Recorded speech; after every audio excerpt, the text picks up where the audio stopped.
Mobile, internet এবং social media আজ আমাদের জীবনের একটি বড় এবং গুরুত্বপূর্ণ অংশ হয়ে উঠেছে। বর্তমানে আমাদের অনেকের জীবন তো এর চারপাশেই ঘুরপাক খায়। এর উপর এখন আরও একটি উন্নত প্রযুক্তি এআই চলে এসেছে, যার সুবিধা এবং অসুবিধা নিয়ে প্রচুর আলোচনা চলছে। কিন্তু একবার চিন্তা করে দেখেন তো, আমরা কি এই প্রযুক্তি ব্যবহার করছি নাকি এই প্রযুক্তি আমাদেরকে ব্যবহার করছে? আমরা কি এগুলো নিয়ন্ত্রণ করছি নাকি আমরা নিজেরাই এগুলোর নিয়ন্ত্রণে চলে যাচ্ছি? এসব চিন্তাশীল প্রশ্নের উত্তর খোঁজার চেষ্টা করে director Vikram Aditya control media বা পাবলিক অ্যাপ কিভাবে মানুষের ব্যক্তিগত ডেটা সংগ্রহ করে এবং এর অপব্যবহার করে তা আমাদের এই সিনেমার মাধ্যমেই মনে করিয়ে দেয়। তো হ্যালো বন্ধুরা, welcome to my channel unique.com। ভিডিওটি যদি ভালো লেগে থাকে তাহলে অবশ্যই লাইক করুন, শেয়ার করুন এবং চ্যানেলটি সাবস্ক্রাইব করুন। মুভির শুরুতে আমরা দেখি নেলামের একটি মেয়ে যে কলেজের ফার্স্ট ইয়ারে পড়ছে। একটি অনুষ্ঠানের সময় তার সাথে জয়ের দেখা হয়, যা ছিল তাদের প্রথম পরিচয়। কিন্তু তারা কখনো ভাবেনি যে অল্প সময়ের মধ্যেই তারা একে অপরের খুব কাছাকাছি চলে আসবে। তারা দুজনেই রিলেশনশিপে জড়িয়ে পড়ে এবং একে অপরের সাথে সময় কাটাতে খুব পছন্দ করে। প্রতি বছরই তারা তাদের অ্যানিভার্সারি সেলিব্রেট করত। কিছুদিন পর তারা একটি সোশ্যাল মিডিয়া অ্যাকাউন্ট তৈরি করে, যে প্ল্যাটফর্মের নাম দেওয়া হয় এনজয়, যেখানে তারা প্রতিদিনের ব্লগ আপলোড করতে শুরু করে। তারা দীর্ঘদিন ধরে একসাথে ছিল এবং খুবই ভালো কাপল ছিল, যার জন্য তাদের ভিডিওগুলো দর্শকদের অনেক পছন্দ হতো। খুব অল্প সময়ের মধ্যে তারা অনেক জনপ্রিয় হয়ে ওঠে এবং এভাবেই তারা মানুষের ইনফ্লুয়েন্সার হয়ে যায় এবং প্রচুর অর্থ উপার্জন করতে শুরু করে। এত বেশি অর্থ উপার্জন করে ফেলে যে তারা নতুন একটি বাড়ি কিনে ফেলে, সেখানেই থাকতো তারা। এবং সবচেয়ে বড় বিষয় হলো তারা একসাথে থেকে খুবই খুশি ছিল। এভাবেই তাদের চ্যানেল আরো জনপ্রিয় হতে থাকে এবং তাদের তৈরি ভিডিওগুলো আরো বেশি মানুষ পছন্দ করতে থাকে। তারা লাখ লাখ দর্শককে যুক্ত করে ফেলে এবং তাদের সম্পর্কের 5 বছর পূর্ণ হতে যাচ্ছিল। এজন্য নেলা চায় জয়কে চমকে দিতে। সে লাইভ ভিডিওতে কথা বলছিল এবং দর্শকদের জানায় যে এই ভিডিও জয় দেখতে পারবে না, কারণ তাকে এখন সে ব্লক করে রেখেছে, কারণ সে জয়কে চমকে দিতে চায়। নেলা জয়ের লোকেশন ট্র্যাক করে এবং জানতে পারে জয় কোথায় আছে। যখনই সে সেখানে পৌঁছায় সে পুরোই হতবাক হয়ে যায়। সে দেখে জয় সোনালী নামের এক মেয়ের সাথে অন্তরঙ্গ সময় কাটাচ্ছে। এটা দেখে নেলা অত্যন্ত মর্মাহত হয় এবং সে সেখানে জয় ও সোনালীকে মারধর করতে শুরু করে। তবে সে ভুলে গিয়েছিল যে সে লাইভে স্ট্রিমিং করছে এবং এটাই ছিল তার সবচেয়ে বড় ভুল। এই ভিডিওটি সবাই দেখে ফেলে এবং তারপর থেকে তাকে অনেক ট্রোল করা হতো।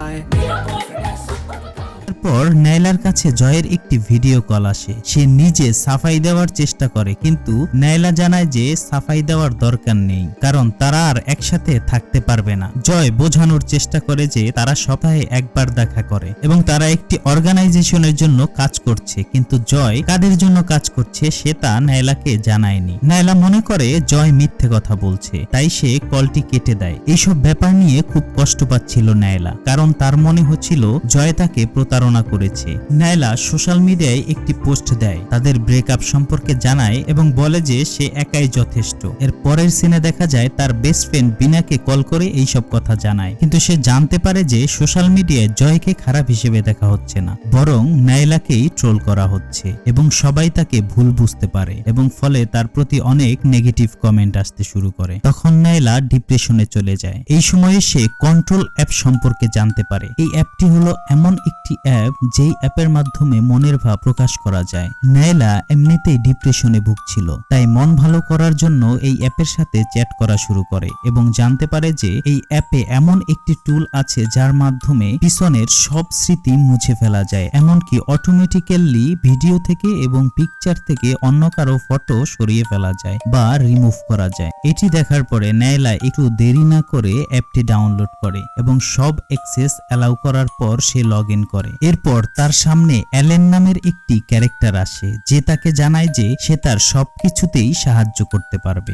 যেমন কোন পোস্ট আপলোড করতে হবে, কখন করতে হবে, এমনকি তার শিডিউলও ঠিক করতে পারবে। নাইলা তখন বলে যে তাকে এসব কিছু করতে হবে না, সে শুধু তার এক্স বয়ফ্রেন্ড জয়ের স্মৃতিগুলো মুছতে চায়। সে চায় যেন জয়ের সমস্ত স্মৃতি সোশ্যাল মিডিয়া থেকে মুছে যায়। নাইলা সব অ্যাক্সেস দেওয়ার পর দেখা যায় জয়ের এবং নাইলার 5 লক্ষ ছবি এবং প্রায় প্রায় 20,000 ভিডিও রয়েছে। অ্যালেন জানায় যে এগুলো থেকে জয়কে মুছে ফেলতে সময় লাগবে এবং পুরোপুরি মুছে ফেলতে 90 দিন সময় লাগবে। ধীরে ধীরে নাইলা এবং জয়ের ছবি থেকে জয় মুছে যেতে শুরু করে, তবে এটি একটি দীর্ঘ প্রক্রিয়া হতে চলেছে কারণ অনেক ছবি এবং ভিডিও রয়েছে। এই কারণে ইরেজ বা মুছে ফেলতে সময় লাগছিল।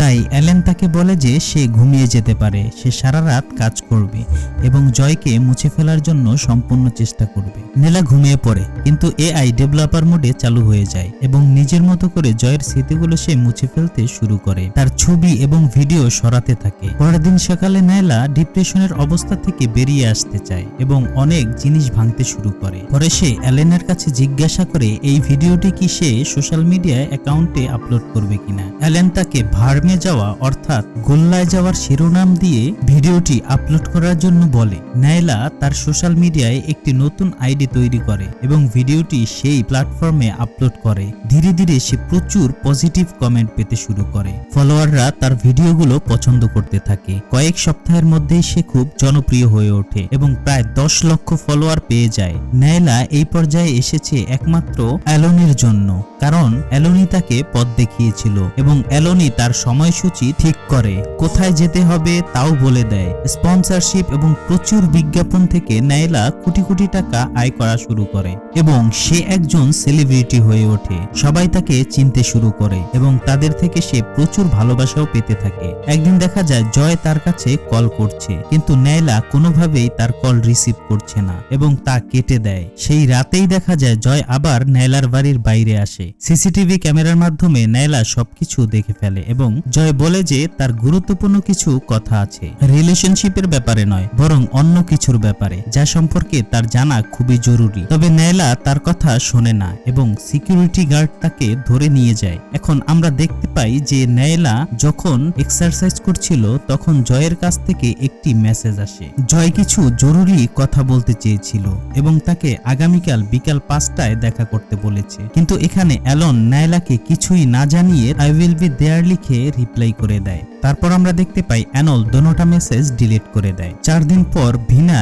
কল করে এবং জানায় যে জয় 4 দিন ধরে নিখোঁজ। এটা শুনে নাইলা অবাক হয়ে যায়। তার মনে হয়েছিল জয় এখন হয়তো সোনালীর সাথেই আছে, কিন্তু তারপরও সে ভিডিও কল করে, তবে জয় কোনো রিপ্লাই দিচ্ছিল না এবং সে অনেকবার কল দেওয়ার চেষ্টা করে, কিন্তু তারপরও জয় কোনো আনসার দিচ্ছিল না। এই ঘটনার পর নাইলা খুব টেনশনে পড়ে যায়, যা অ্যালেন লক্ষ্য করে। তখন নাইলাকে বলে, তুমিই তো চেয়েছিলে যে জয় পুরোপুরি হারিয়ে যাক, এখন সে হারিয়ে গেছে, তাহলে তুমি এত চিন্তিত কেন? নাইলা উত্তর দেয়, হ্যাঁ আমি চেয়েছিলাম সে চলে যাক, তবে আমি চাইনি যে পুরো পৃথিবী থেকেই হারিয়ে যাক। এরপর নাইলা জয়ের বোনের সাথে কন্ট্যাক্ট করে। জয়ের বোন পুলিশ স্টেশনে যাচ্ছিল। নাইলাও সিদ্ধান্ত নেয় যে সে তার সাথে পুলিশ স্টেশনে যাবে। পুলিশ স্টেশন থেকে নাইলা যখন ফিরে আসে এবং অ্যালেনের সাথে কথা বলতে শুরু করে, তখন অ্যালেন তাকে বলে, তুমি পুলিশ স্টেশনে গিয়েছিলে, কি হয়েছিল? এতে নাইলা অবাক হয়ে যায়, জিজ্ঞাসা করে যে তুমি কিভাবে জানলে আমি পুলিশ স্টেশনে গিয়েছিলাম? এরপর অ্যানেল উত্তরে বলে যে আমি জয়ের বোনের মেসেজ পড়ে নিয়েছিলাম। এরপর নাইলা সোনালীর সাথে যোগাযোগ করার চেষ্টা করে এবং মনে করে সোনালীর কাছে নিশ্চয়ই জয়ের কিছু ইনফরমেশন থাকবে।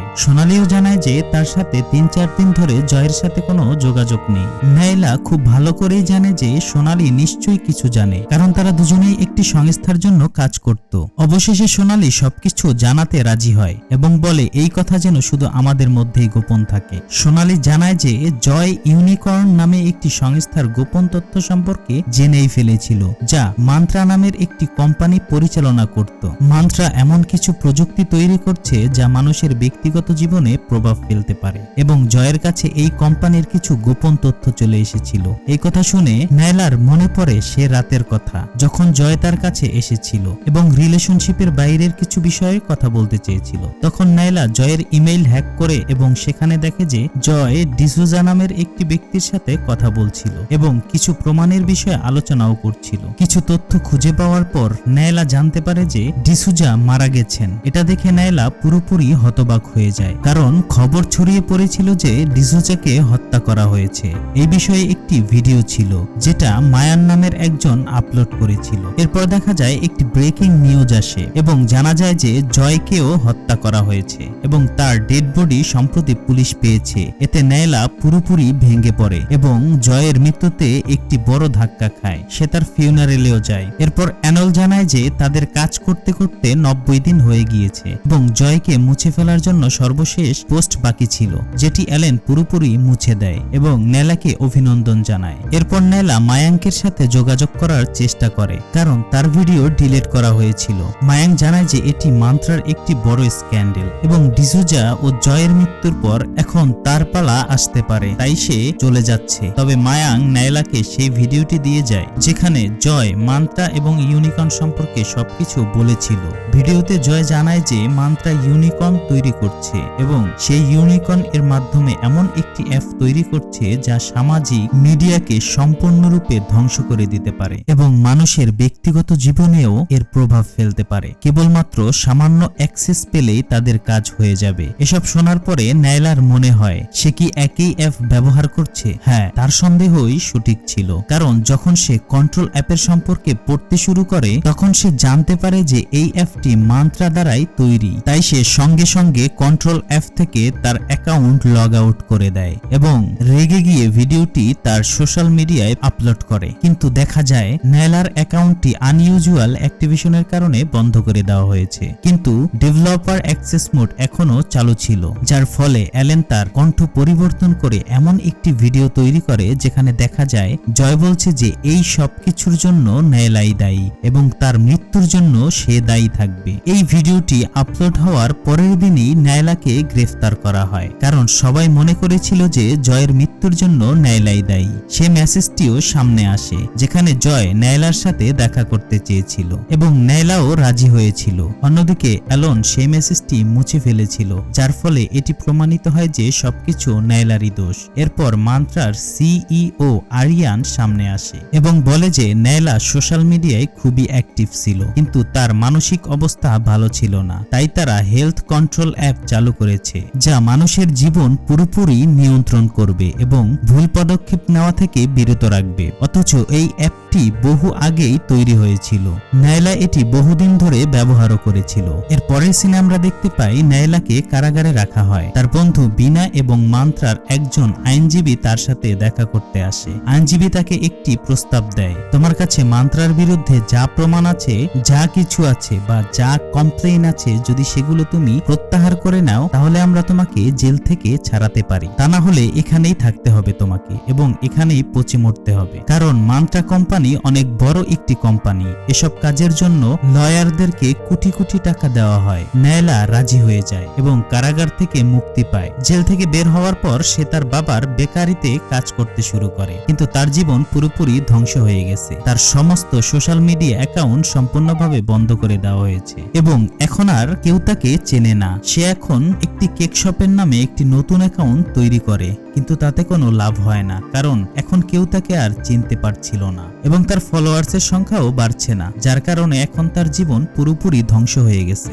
সে কারণে সে কারো সাথে দেখাও করতে পারে না। সে তার মুখে মাস্ক পরে বের হতো। অবশেষে একদিন সে কন্ট্রোল অ্যাপ সম্পর্কে দেখে এবং জানতে পারে যে অনেক মানুষ এখন এই অ্যাপটি ব্যবহার করছে। বাড়ি ফিরে সে আবার একবার লগ ইন করার সিদ্ধান্ত নেয়। জানা যায় যে কন্ট্রোল অ্যাপে এআই এর পার্টনার সিলেকশনের মধ্যে জয়কেও অন্তর্ভুক্ত করা হয়েছিল এবং এটা দেখে নায়লার খুব খারাপ লাগছিল, কারণ সে বুঝতে পেরেছিল যে এআই এখন মানুষের জীবনকে ধ্বংস করতে যাচ্ছে। আর জয়ের কথা বলতে গেলে জয়কে তো মান্ত্রার লোকেরাই মেরেছে, কারণ জয় যখন নায়লাকে মেসেজ করছিল তখন নায়লাও তার কাছে মেসেজ পাঠিয়েছিল সে যে দেখা করতে আসবে, কিন্তু সে দেখা করতে যেতে পারেনি। পুরো ডাটা সেই এআই অ্যাপের কাছে ছিল এবং সেই ডাটা মান্ত্রা মানে আরিয়ানের কাছে ছিল। এটি কেবল এআই এর শুরু। আমরা কল্পনাও করতে পারি না যে ভবিষ্যতে এআই কত কি করতে পারে এবং কত মানুষের জীবন নষ্ট করতে পারে। আমরা মনে করি এআই আমাদের জন্য লাভজনক হবে, কিন্তু এটা কত ক্ষতিকর হতে পারে সেটা না আপনি কল্পনা করতে পারবেন না আমি। এখানেই মুভিটি শেষ হয়। আশা করি ভিডিওটি আপনাদের ভালো লেগেছে। যদি ভিডিওটি ভালো লেগে থাকে তাহলে অবশ্যই লাইক করুন, শেয়ার করুন এবং আমাদের চ্যানেলটি সাবস্ক্রাইব করে পাশেই থাকুন। দেখা হবে অন্য কোনো ভিডিওতে। সে পর্যন্ত ভালো থাকুন।